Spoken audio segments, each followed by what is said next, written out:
José e Leandro são paraenses e têm um sonho em comum: se tornarem portugueses. Leandro já está em Lisboa e reforça um fluxo emigratório que só cresce, do Pará para Portugal. Eu sempre ouvi falar na minha família que eu tinha uma descendência portuguesa, né?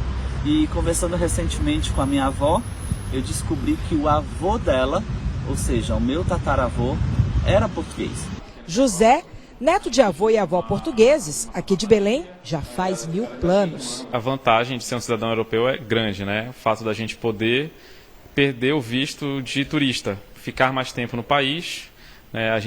A minha família tem uma casa em Portugal, então a gente poder, de fato, residir, quem sabe um dia, fora do país, ou ficar mais tempo fora. Tantos planos podem se tornar realidade mais rápido do que imaginam.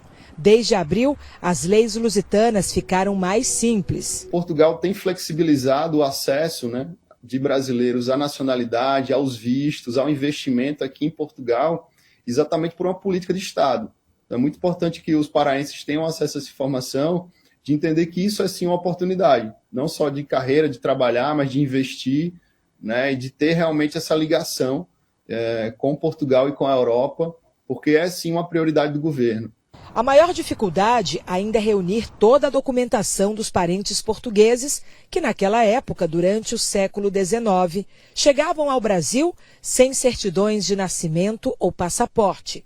Em muitos casos, as pistas podem ser apenas registros portuários, mas pesquisadores em Lisboa, de um escritório especializado em cidadania, montaram um banco de dados com milhares de informações para organizar a chamada árvore genealógica. Os portugueses, quando emigravam, eles deixavam registros na administração pública portuguesa da sua saída de Portugal, da Europa, com destino ao Brasil.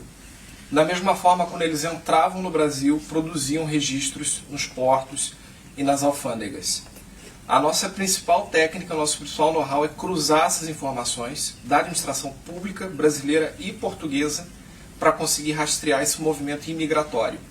Assim a gente descobre o local de nascimento ou residência habitual desses portugueses e consegue encontrar as certidões de nascimento, as certidões de casamento que são necessárias à atribuição da cidadania da descendência brasileira.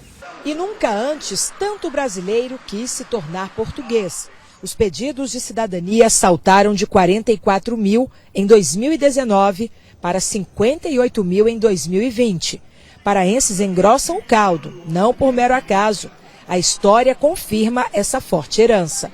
O Pará é o 4º estado brasileiro com o maior número de habitantes portugueses, depois de São Paulo, Minas Gerais e Rio de Janeiro.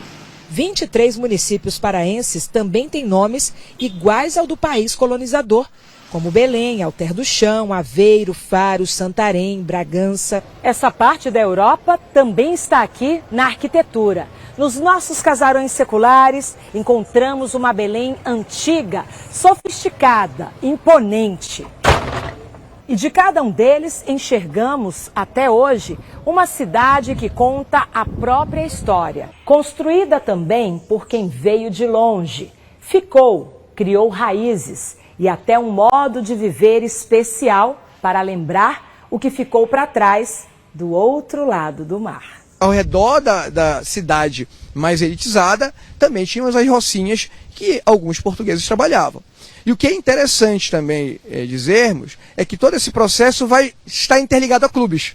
Nós temos um dos mais famosos, que é o Grêmio Literário Português, fundado em 1867, lá no século XIX, muito mais ligado à questão de sarau literários e tudo mais. Mas nós temos um que é bem conhecido, Turma Luso Brasileira, fundado na virada de 1902 para 1903.